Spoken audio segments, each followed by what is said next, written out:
Hey everyone, it's Tom. Well, I'm Mr. Squirrel. We go for a little walk. So, as you know, at the back of my property here is this lake, but on the other side of the lake, looks like they plowed a field. And I think I've talked about my neighbor Mark, who is an arrowhead collector. Actually, he and I had done some hunts when I was pretty young, and it's ironic that we now just live around the corner from each other. But he said that he had walked this field one time, and there was one spot where he had picked up a few things. So I'm going to take a walk back here and see what we see.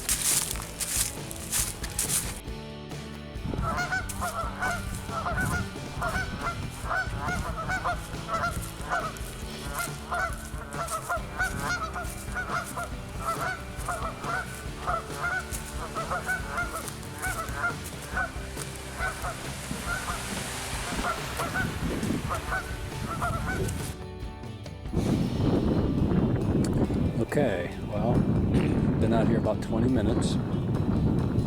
Not seeing much flint. Picked up a couple pieces. Just walked up on something. Guess you could call that a no-doubter.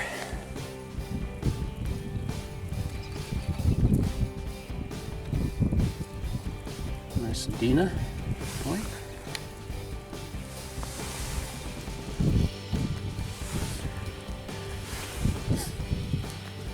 There's my first complete point of 2017.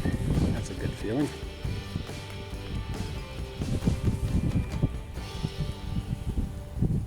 Got a little stack there, maybe toward the base. Okay. Well, thanks to you, Mark. I've followed your instructions, and sure enough. Okay, we'll get back to you. Okay, well, here's a quick look at the point that I found. Little black beauty.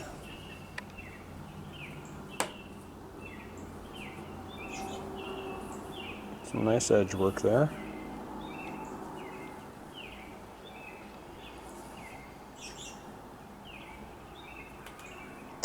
I think one of the neatest things, though, is that I found it, and I'm looking through the screen. Maybe I'll go outside the door here, so I'll just look through the screen. But yeah, I don't know if you can see, but right on the other side of the lake, that's the field I was hunting, which is kind of neat to find something that close to your home. I know I've watched guys dig stuff up in their landscape and, you know, putting drain tile in, and pretty neat when you find an arrowhead that close to your place. So, yeah. So the other thing I might do here at the end of this video is I had a lot of nice comments about the man cave I'm working on, and I might post some. I don't know. I didn't do enough, probably progress photos, but I have some, and I'll put those up, and maybe I'll try to narrate those and just give you kind of a progress report on that. So, until next time, this is Commissioner Tom signing off. Well, here's a picture of the first wall I've worked on. Built shelves and put the old beer can collection up. This is something I had collected a long time ago. Those cans have been sitting in boxes for probably close to 20 years. And I just thought that would be kind of a unique way to, and easy way to cover up one of the cinder block walls. So that's what you're looking at there. Okay, and here's what that wall looks like completed. And I have to tell you, that was a heck of a lot of work. You know, in your mind you have a certain idea of how you're going to do things, but when you actually have to start piecing things together, it's quite a project, but it came out pretty neat. I was pretty happy with the result of that wall. Now, if I have any regrets, it's that I didn't take video or pictures of how this wall came together. It was a lot of work, but what I did here was I just went out and bought 1x6 pine boards, 8 foot long. I cut them into 2, 4, 6, and kept some 8 foot sections. And I bought 3 different color stain. You can see I've got a kind of like I think it's a mocha, a walnut, and a gray stain there. And I just started staining the boards randomly. I even mixed some of the colors, and then I just tried to, stagger the seams on this wall, and that came out pretty good. It came out better than I expected. And then what I did was, for the wainscoting, I bought 1.25" groove galvanized. It's siding. I guess it's galvanized siding, and I had to buy that thing in a 12-foot sheet and use tin snips to cut it apart. Yes, I still have my fingers left, but that was kind of treacherous. But I used that for the wainscoting and put that on the bottom there. And the other thing I really like is that that beam in the upper left-hand corner is the support beam for that room, and I was able to leave that exposed, which really kind of added to the little bit of industrial look that it came up with there. But that is the wall where the arrowheads are going to go. I thought that would make a good backdrop for the arrowhead frames. So, yep, pretty excited about how that turned out.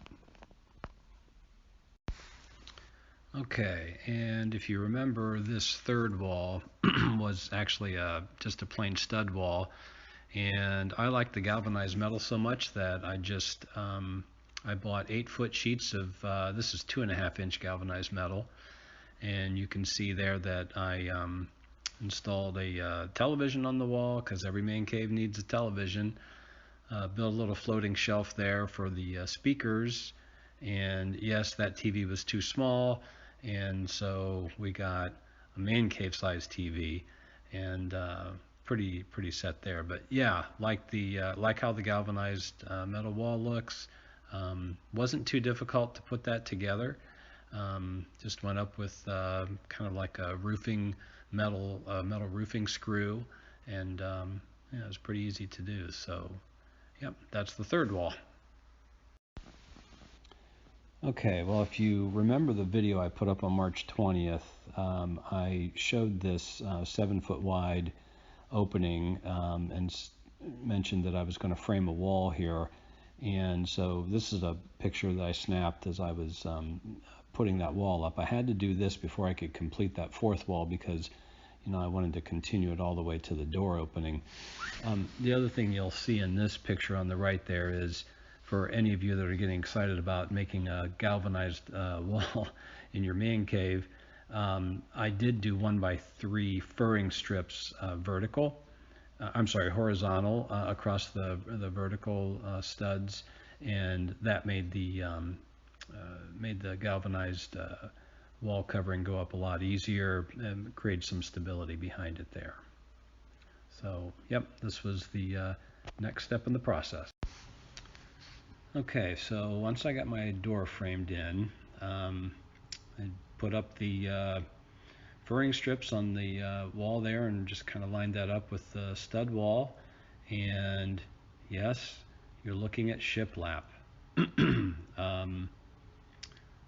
Decided to, I was thinking I was going to paint this, but after I got it up, I may just leave it natural. Here's a look of it, had it completed into the doorway there, and yeah, I mean that was pretty easy stuff to work with. It's not a tongue and groove, but it has an overlap to it that creates a little bit of a gap, and again, that went up pretty easy. If you have any basic carpenter skills, it's not too tough to work with. That costs a little bit more than what I would have liked to spend on it, but it was a pretty cheap project all in all. So yeah, so there's the fourth wall, pretty much completed. Okay, well, I'll leave you with this panoramic view of the room. The video got a little bit long, sorry about that. I have started to put some things on the walls, and so on the next video I'll try to show you a little bit of that. Thanks for tuning in. Appreciate your views and your comments. Until next time, this is Commissioner Tom signing off.